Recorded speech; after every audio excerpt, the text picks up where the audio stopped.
हरे कृष्णा।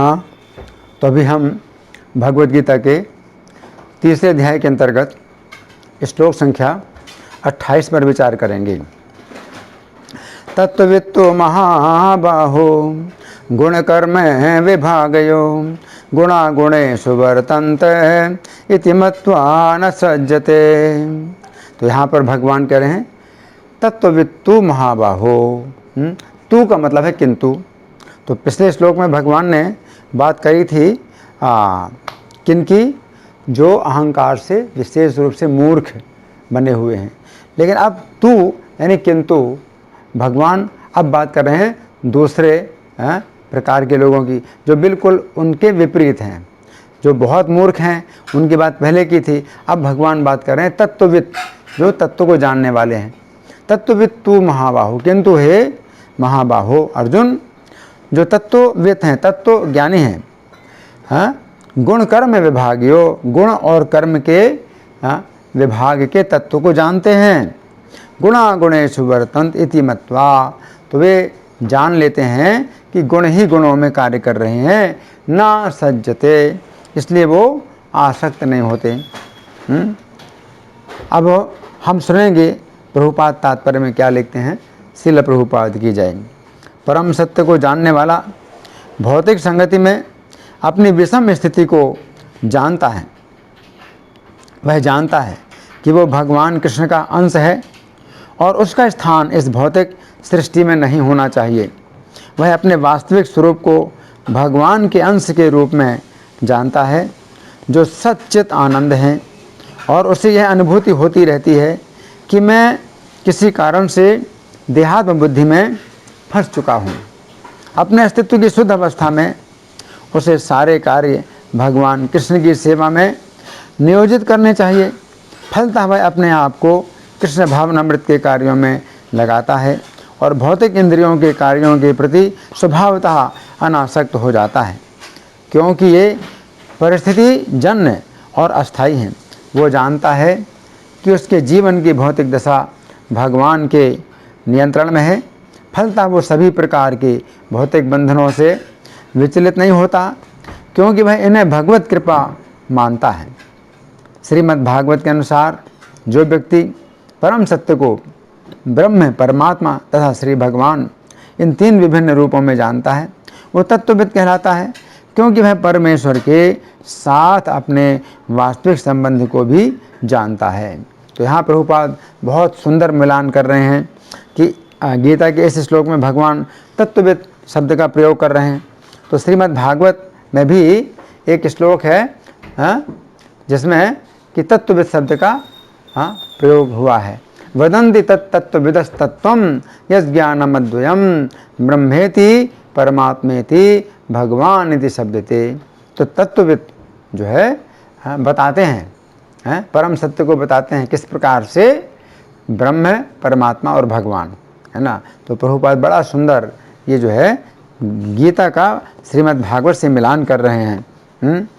तो अब हम यहाँ प्रभुपाद का तात्पर्य समाप्त हुआ। तो अब हम सुनेंगे श्री भगवान ने कहा में इस श्लोक की किस प्रकार व्याख्या हुई है। इस श्लोक संख्या 10 में भगवान ने सृष्टि का नियम बतलाया कि यज्ञ करने से मनुष्य जीवन में सुख और इच्छित भोग प्राप्त होते हैं।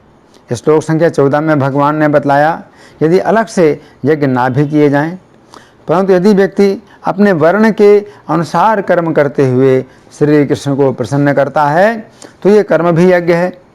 इस श्लोक संख्या 17 और 18 में भगवान ने बतलाया कि जो व्यक्ति पूर्ण रूप से कृष्ण भावना भावित है, उसे अपने वर्ण के अनुसार कर्म करने की आवश्यकता नहीं है। फिर श्लोक संख्या 19 और 20 में भगवान ने कृष्ण भावना भावित व्यक्ति की अज्ञानियों को कर्म में लगाने के लिए कर्म करने की आज्ञा दी। इस श्लोक संख्या 25 और 26 में भगवान ने विशेष रूप से आज्ञा दी कि कृष्ण भावना भावित व्यक्ति अज्ञानियों को शास्त्रोक्त कर्मों में लगाने के लिए स्वयं भी शास्त्रोक्त कर्म करे। इस श्लोक संख्या 27 में भगवान ने बतलाया कि अज्ञानी व्यक्ति शरीर में अपनी पहचान करने के कारण 3 गुणों के द्वारा किए जाते हुए कर्मों को देखकर सोचता है कि वो स्वयं कर्म कर रहा है। अब इस श्लोक में भगवान कृष्ण भावना भावित व्यक्ति की स्थिति का वर्णन कर रहे हैं कि उसकी स्थिति अज्ञानी की तरह ना होकर दिव्य होती है तथा वह उन कर्मों को देखते हुए ना तो अपने को कर्म करता हुआ समझता है और ना ही उन कर्मों में आसक्त होता है। तो प्रथम पंक्ति में भगवान कहते हैं तत्ववित्तु महाबाहो गुण कर्म विभागियो, अर्थात हे महाबाहु अर्जुन, जो व्यक्ति गुण और कर्मों के विभाग के तत्व को जानता है। तो भगवान ने अर्जुन के लिए महाबाहु शब्द का प्रयोग किया है। तो महाबाहु का अर्थ है ऐसा व्यक्ति जिसकी भुजाएं विशाल हैं अथवा जिसकी बलिष्ठ भुजाएं हैं। जिस व्यक्ति की भुजाओं में बल होता है उस व्यक्ति को यदि कुछ रस्सियों के द्वारा बांधने का प्रयास किया जाता है तो वह व्यक्ति अपने को रस्सियों के बंधन से मुक्त कर लेता है।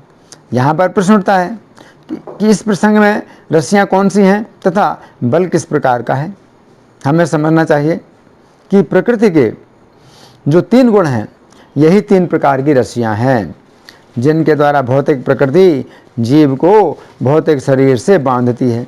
अब जीव यदि प्रकृति के इन गुणों से नहीं बंधना चाहता है तो उसे जिस बल की आवश्यकता है वो बल है कृष्ण भावनामृत का बल।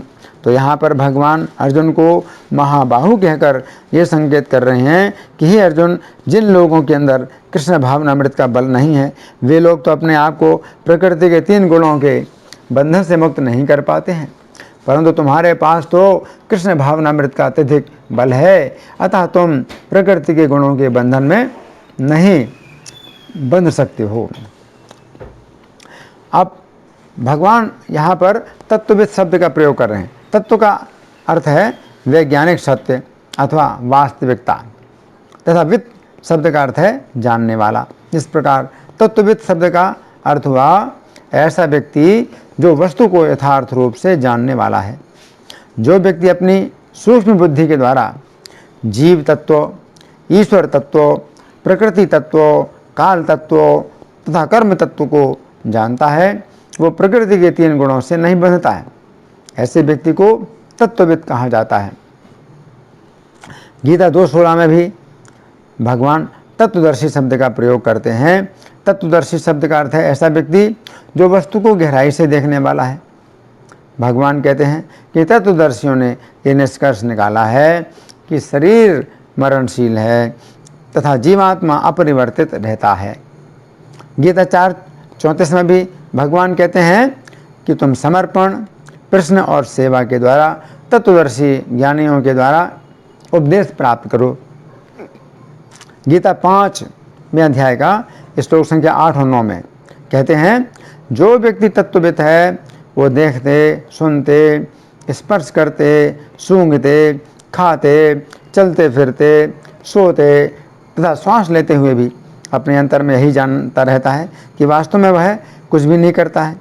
बोलते, त्यागते, ग्रहण करते या आंखें खोलते बंद करते हुए भी वो ये जानता रहता है कि भौतिक इंद्रियां अपने अपने विषयों में प्रवृत्त हैं और वो इनसे पृथक हैं।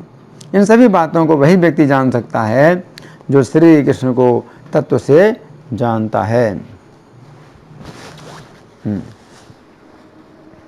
श्री कृष्ण को तत्व से जानने के लिए भगवान गीता 18:55 में कहते हैं कि केवल भक्ति से ही उन्हें तत्व से समझा जा सकता है और जो व्यक्ति श्री कृष्ण को तत्व से समझ लेता है उसे कृष्ण तत्ववेत्ता कहा जाता है। तो 18:55 में भगवान क्या कहते हैं, भक्त्या माम अभिजानाति यावान्यश्चास्मि तत्वतः। तो यहाँ पर तत्वविद शब्द का भगवान ने प्रयोग किया है। तो तत्वविद का मतलब है कि जो तत्व से जानता है, और तत्व से किसको जानता है, श्री कृष्ण को जानता है। तो 18:55 में भगवान ने कहा भक्त्या माम अभिजानाति यावान यस्यास्मि तत्वतः। और चैतन्य चरितामृत मध्य लीला 8:128 में श्री चैतन्य महाप्रभु कहते हैं कि बा विप्र के बा न्यासी शूद्र के ने नोय जयी कृष्ण तत्ववेत्ता से ही गुरु होय। अर्थात कोई चाहे ब्राह्मण हो अथवा सन्यासी या शूद्र, यदि वह कृष्ण तत्व का वेत्ता है, यदि वो कृष्ण तत्व वेत्ता है तो वह गुरु बन सकता है। इस प्यार के तात्पर्य में श्रील प्रभुपाद लिखते हैं ये प्यार कृष्ण भावनामृत आंदोलन के लिए अत्यंत महत्वपूर्ण है। इस बात को स्पष्ट करने के लिए ही महाप्रभु ने रामानंद राय को बताया कि कृष्ण भावनामृत का ज्ञान होना जाति से अधिक महत्वपूर्ण है। वर्णाश्रम धर्म प्रणाली में ब्राह्मणों, क्षत्रियों, वैश्यों तथा शूद्रों के विविध कर्तव्य होते हैं। इसमें ब्राह्मण को अन्य वर्णों अर्थात जातियों का गुरु माना जाता है, किंतु जहाँ तक कृष्ण भावनामृत का संबंध है, कोई भी व्यक्ति गुरु बन सकता है, क्योंकि कृष्ण भावनामृत का ज्ञान आत्मा के स्तर पर होता है। कृष्ण भावनामृत का प्रसार करने के लिए आत्मज्ञान से अवगत होने की आवश्यकता होती है।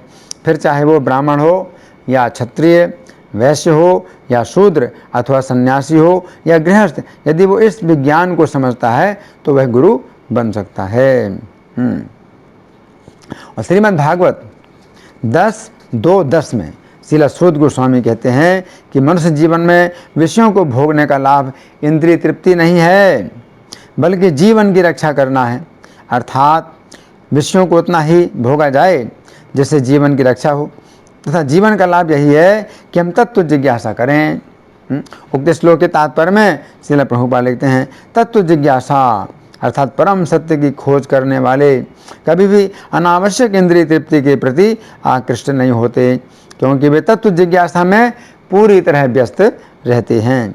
अतएव जीवन के प्रत्येक क्षेत्र में तत्व जिज्ञासा को ही चरम लक्ष्य बनाना चाहिए। इससे मनुष्य सुखी होगा, क्योंकि वो तरह तरह की इंद्रिय तृप्ति में कम लिप्त होगा। तो यहाँ पर भगवान कह रहे हैं, तत्ववित्तु महाबाहो गुण कर्म विभागयो, अर्थात हे महाबाहो, जो गुण विभाग और कर्म विभाग के तत्व को जानने वाले हैं। तो यहाँ पर भगवान दो प्रकार के विभागों की बात कर रहे हैं, गुण विभाग और कर्म विभाग। गीता के 14वें अध्याय में भगवान ने 3 गुणों के विभाग का विस्तार से वर्णन किया है, तथा इस अध्याय का नाम भी है गुणत्रय विभाग योग, अर्थात ऐसी योग विधि जिसमें 3 गुणों के विभाग का अध्ययन करके व्यक्ति श्री कृष्ण की शरण लेकर इन तीनों गुणों से अतीत हो सकता है। अब जिस समय जीवात्मा श्री कृष्ण की सेवा का त्याग करके इस भौतिक जगत में आता है, तो उस समय उसकी वैसी स्थिति होती है जैसे कोई व्यक्ति अपने घर का त्याग करके महाभयानक जंगल में आ गया हो। ये जगत महाभयानक जंगल की भांति है, जिसमें जीवन के लिए अनेक प्रकार की असुविधाएं हैं। इसके अतिरिक्त जंगल में एक बहुत बड़ा संकट ये भी होता है कि कभी कभी व्यक्ति को डाकू घेर लेते हैं। ये डाकू व्यक्ति का संपूर्ण धन छीन लेते हैं, और केवल इतना ही नहीं, ये डाकू व्यक्ति को कभी कभी मार भी डालते हैं। अब हम समझने का प्रयास करेंगे कि ये 3 गुण रूपी डाकू जीवात्मा के साथ इस संसार रूपी जंगल में किस प्रकार से व्यवहार करते हैं। सर्वप्रथम तमोगुणी डाकू आता है, और वो जीवात्मा के साथ ज्ञान, चेतना आदि जितनी भी धन संपत्ति है उसे छीन लेता है और उसका गला घोंट कर उसे मूर्छित कर देता है। इसका अर्थ है कि तमोगुण के प्रभाव में जीवात्मा निष्क्रिय, आलसी, निद्रालु अथवा अचेत अवस्था को प्राप्त करता है। अब रजोगुण रूपी डाकू आता है, वो इस जीवात्मा पर दया करके कहता है, इसको छोड़ दो, परंतु इसकी समस्त संपत्ति छीन लो। इसका अर्थ यह है कि रजोगुण के प्रभाव में जीवात्मा यद्यपि निष्क्रिय, आलसी, निद्रालु अथवा अचेत अवस्था से तो मुक्त हो जाता है, परंतु उसकी ज्ञान रूपी संपत्ति ढक जाती है, तथा वो काम क्रोध में स्थित होकर अनेक प्रकार की चेष्टा करता है। इसके पश्चात सत्वगुण रूपी डाकू आता है। उसे जीवात्मा की इस दशा पर अत्यंत दया आती है। वो जीवात्मा की ज्ञान और चेतना रूपी संपत्ति वापस दिला देता है, तथा जीवात्मा को इस संसार रूपी जंगल से निकलने का मार्ग दिखा देता है।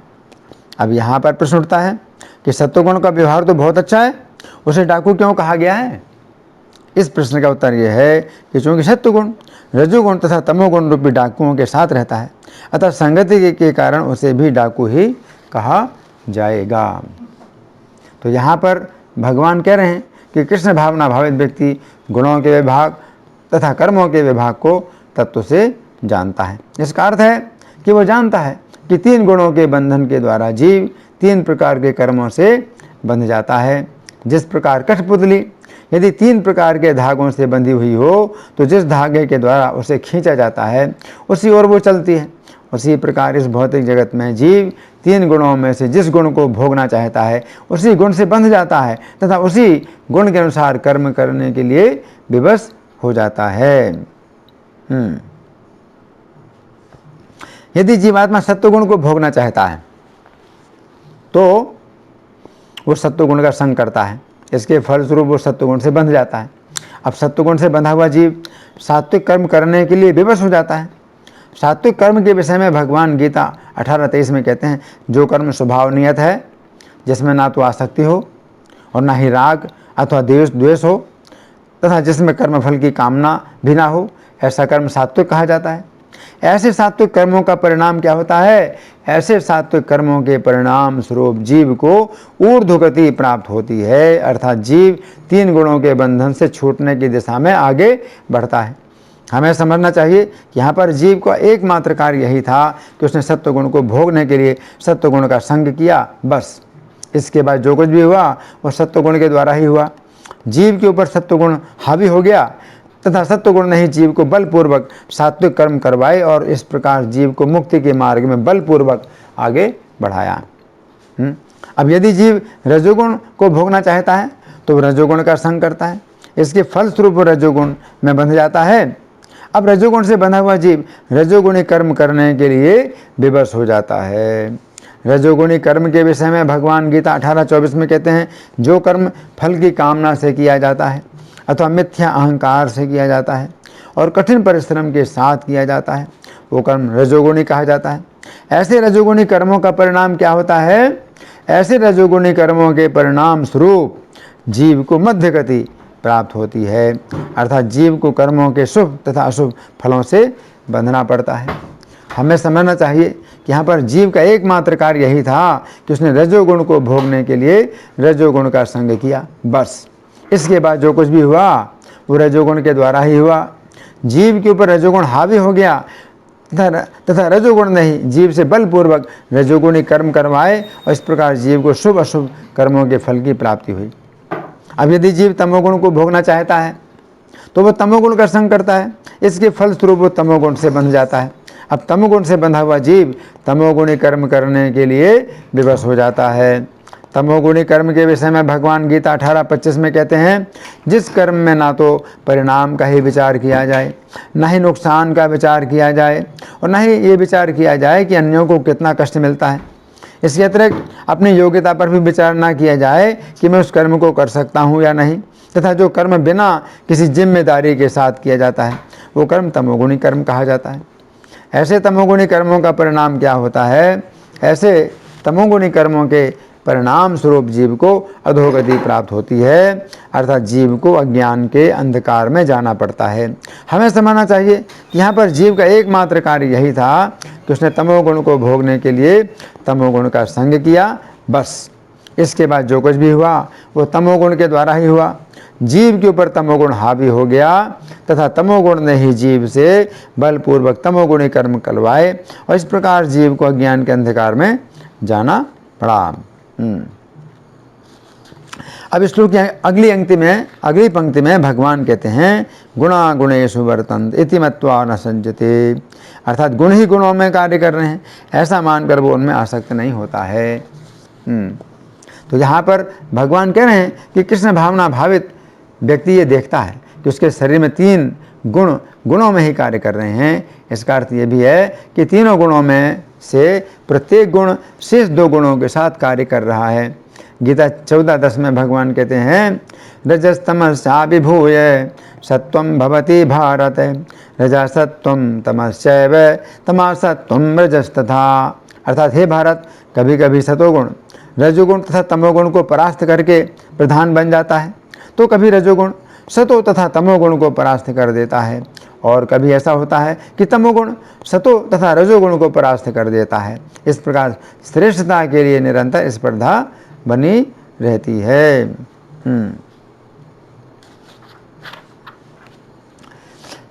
तो यहाँ पर भगवान कह रहे हैं, इति मत्वा न सज्जते, कृष्ण भावना भावित व्यक्ति तीन गुणों के आपसी संघर्ष को देखकर उनमें आसक्त नहीं होता है। इसका अर्थ है कि वो ये जानता है कि इस भौतिक जगत में वो इन तीन गुणों से बंधकर श्री कृष्ण की सेवा उस प्रकार नहीं कर पा रहा है जिस प्रकार होनी चाहिए।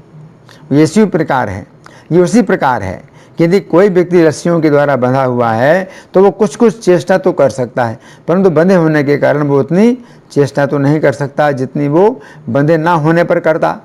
दूसरी बात यह भी है कि ये बंधन भी जड़ नहीं है, ये बंधन अपनी अपनी ओर खींच कर जीव से दूसरे दूसरे कर्म करवाते हैं।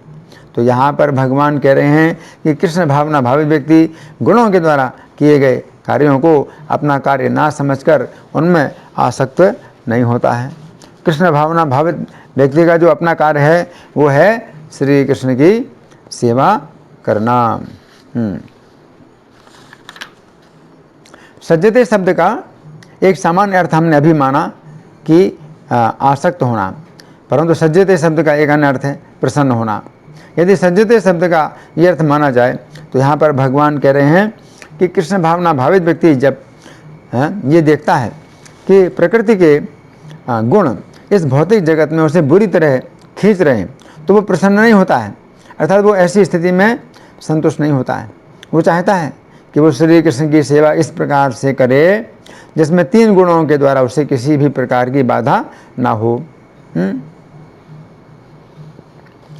तो अभी हमने चर्चा की थी कि कृष्ण भावना भावित व्यक्ति तीन गुणों के बंधन में संतुष्ट नहीं होता है, क्योंकि वो इन बंधनों के कारण श्री कृष्ण की पर्याप्त सेवा नहीं कर पाता है। परंतु यहाँ पर एक दूसरी बात भी है, ऐसी स्थिति में वो संतुष्टि भी रहता है क्योंकि वो कृष्ण भावनामृत के प्रभाव से सदा श्री कृष्ण का स्मरण करता रहता है। क्योंकि श्री कृष्ण स्मरण की इस विधि को भी अपनी सेवा मानते हैं, श्री कृष्ण स्मरण की इस विधि को भी अपनी सेवा मानते हैं, अतः वे कृष्ण भावना भावित व्यक्ति के हृदय में आनंद की लहरें उत्पन्न करते हैं।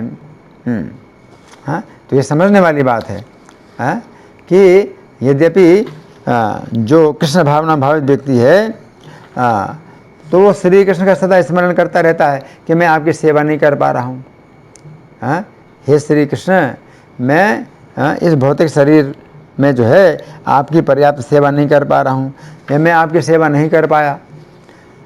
तो इस प्रकार से भी वो जो है अगर शोक करता है, श्री कृष्ण का स्मरण करता है और इस प्रकार से असंतुष्ट रहता है तो श्री कृष्ण का स्मरण करने के कारण श्री कृष्ण उसके हृदय में क्या करते हैं, आनंद की लहरें उत्पन्न करते हैं। तो ये जो है समझने वाली बात है। इस श्लोक के तात्पर्य में प्रभुपाद लिखते हैं वो जानता है कि उसके जीवन की भौतिक दशा भगवान के नियंत्रण में है, फलतः वो सभी प्रकार के भौतिक बंधनों से विचलित नहीं होता क्योंकि वो इन्हें भगवत कृपा मानता है ना। इतना यहाँ पर प्रश्न उठता है कि वो भौतिक बंधनों को भगवत कृपा क्यों मानता है, भौतिक बंधन तो उसके लिए बाधक हैं। इस प्रश्न का उत्तर यह है कि वो भगवान की कृपा ये मानता है कि इन भौतिक बंधनों में भी भगवान ने उसे ऐसी चेतना प्रदान की है कि वो इन बंधनों को बंधन तो समझ रहा है, जबकि सामान्य लोग अहंकार से इतने अधिक मोहित हैं कि वे इन बंधनों को अपना स्वरूप मानते हैं तथा इन बंधनों के द्वारा जो कार्य होते हैं उन्हें अपना कार्य मानते हैं। श्रीमद् भागवत 3:31, 14, 15, 16 में माता के गर्भ में स्थित जीव श्री कृष्ण की कृपा से चेतना प्राप्त कर इस प्रकार कहता है, मैं वस्तुतः भगवान से दूर होने के कारण इस भौतिक शरीर से बंध गया हूँ जो इंद्रियों तथा तीन गुणों से बना हुआ है। मैं वस्तुतः आध्यात्मिक हूँ, अतः इस शरीर आदि आवरण से जिनकी महिमा कुंठित नहीं हुई है उन प्रकृति और पुरुष के नियंता सर्वज्ञ परम पुरुष की मैं वंदना करता हूँ। उन्हीं की माया से अपने स्वरूप की स्मृति नष्ट हो जाने के कारण ये जीव अनेक प्रकार के सत्व आदि गुण और कर्म के बंधन से युक्त इस संसार मार्ग में तरह तरह के कष्ट झेलता हुआ भटकता रहता है। अतः उन परम पुरुष की कृपा के बिना और किस युक्ति से इसे अपने स्वरूप का ज्ञान हो सकता है। तो इस प्रकार जीव जो है तत्व ज्ञान प्राप्त करता है, गर्भ के अंदर उसको तत्व ज्ञान होता है और वो समझ पाता है कि मैं किस प्रकार से बंधा हुआ हूँ और मेरे साथ में ईश्वर भी हैं, परमात्मा के रूप में, और वे इस बंधन से परे हैं। तो मैं उन परम पुरुष की कृपा के बिना किस युक्ति से अपने स्वरूप का ज्ञान हो सकता है? उन परम पुरुष की कृपा के बिना किस युक्ति से मुझे अपने स्वरूप का ज्ञान हो सकता है? मुझे जो ये त्रैकालिक ज्ञान हुआ है, ये भी उनके सिवा और किसने दिया है? तो जीव जो है इस कष्ट में अपने को बंधा हुआ जब देखता है और कृष्ण का स्मरण करता है, तो ये भी कृष्ण की कृपा है। तो जीव ये भी सोचता है गर्भ के अंदर, मुझे जो ये त्रैकालिक ज्ञान हुआ है, ये भी उनके सिवा और किसने दिया है? त्रैकालिक ज्ञान का मतलब क्या है कि 100 जन्मों के उसको जो है अपने कर्म याद आते हैं जो उसने पाप किए। तो ये जो है पूर्व काल का ज्ञान है। और वर्तमान काल का ज्ञान क्या है कि वो कैसे गर्भ में वो जो है बंधा हुआ है। और भविष्य काल का ज्ञान क्या है कि अब अगर वो कृष्ण का स्मरण करता रहे अपने जीवन काल में, जब गर्भ से बाहर आएगा तो वो छूट सकता है। तो ये त्रैकालिक ज्ञान, तो जीव कहता है मुझे जो ये त्रैकालिक ज्ञान प्राप्त हुआ है, ये भी उनके सिवा और किसने दिया है? क्योंकि स्थावर जंगम समस्त प्राणियों में एकमात्र वे ही तो अंतर्यामी रूप से विद्यमान है। तो जीव को इतना ज्ञान होता है। स्थावर जंगम, स्थावर का मतलब है पेड़ पौधे, तो जो अचर हैं स्थावर कहलाते हैं, और जंगम यानी चर, मनुष्य हैं, पशु पक्षी। तो स्थावर जंगम समस्त प्राणियों में एकमात्र वे ही तो अंतर्यामी रूप से विद्यमान है। तो स्थावर योनि, जो वृक्ष की योनि है, तो इन वृक्षों में भी अगर भगवान की कृपा हो तो वृक्ष के रूप में भी जो जीव है अचेत अवस्था में, तो उसको भी ज्ञान हो सकता है, तो वो अंतर्यामी है। अगर भगवान चाहें तो वृक्ष के रूप में भी उन्हें ज्ञान दे सकते हैं। तो यहाँ जीव सोचता है अपने गर्भ के अंदर कि कर्मों से बंधे हुए हम जीव अपने त्रिविध तापों की शांति के लिए उन्हीं का भजन करते हैं। तो जीव जो है गर्भ के अंदर भगवान का भजन करता है। तो अगर जीव को ऐसा ज्ञान हुआ और वो अपने तत्व ज्ञान उसको हो जाता है, तत्व ज्ञान, तो गुण कर्म विभाग गुण विभाग और कर्म विभाग वो जान लेता है। तीनों गुणों के विभाग को जान लेता है, तीनों कर्मों के विभाग को जान लेता है ना। तो इस प्रकार से जो जीव है, जो तत्वविद हो जाए, तत्व ज्ञानी हो जाए, तो वो फिर क्या करता है? कृष्ण का ही भजन करता है। इस श्लोक के बंगाली पद्यानुवाद में श्रील प्रभुपाद लिखते हैं, तत्वविद ये विद्वान बुझे गुण कर्म, गुण द्वारा कार्य है जाने सार मर्म, अतएव गुण कार्य ना करे सज्जन, प्रकृति गुण कार्य आसक्त नहन। यहाँ पर श्रील प्रभुपाद लिख रहे हैं, तत्वविद ये विद्वान बुझे गुण कर्म, गुण द्वारा कार्य है जाने सार मर्म। अर्थात तत्ववेत्ता और विद्वान उसी को कहा जाता है जो गुणों के द्वारा किए जाते हुए कर्मों को समझ लेता है कि ये कर्म मेरे द्वारा नहीं हो रहे हैं। इसका अर्थ ये भी है कि वो अपने स्वरूप को भी जानता है कि वो श्री कृष्ण का सेवक है तथा उसका असली कार्य श्री कृष्ण की सेवा करना है, और इस कार्य को वह अपना कार्य समझता है और इस कार्य में उसकी आसक्ति भी रहती है ना। तो इसमें जो है अपने को कर्ता समझना कि मैं कृष्ण का नित्य दास हूँ और मेरा जो अधिकार है ऐसे कर्म में है जो श्री कृष्ण की सेवा है। तो इस संबंध में अपने को जीव कर्ता समझे, क्योंकि मैं कृष्ण का दास हूँ तो मेरा कार्य कृष्ण की सेवा करना है। तो यहाँ अपने को कर्ता समझना है। लेकिन जो भौतिक प्रकृति है, ये तीन गुण उसको इस प्रकार से मूर्ख बनाते हैं कि उन गुणों के द्वारा जो विवश होकर के उससे कार्य करना पड़ता है, उनको वो कहता है कि मैं करने वाला हूँ। धन्यवाद। हरे कृष्णा।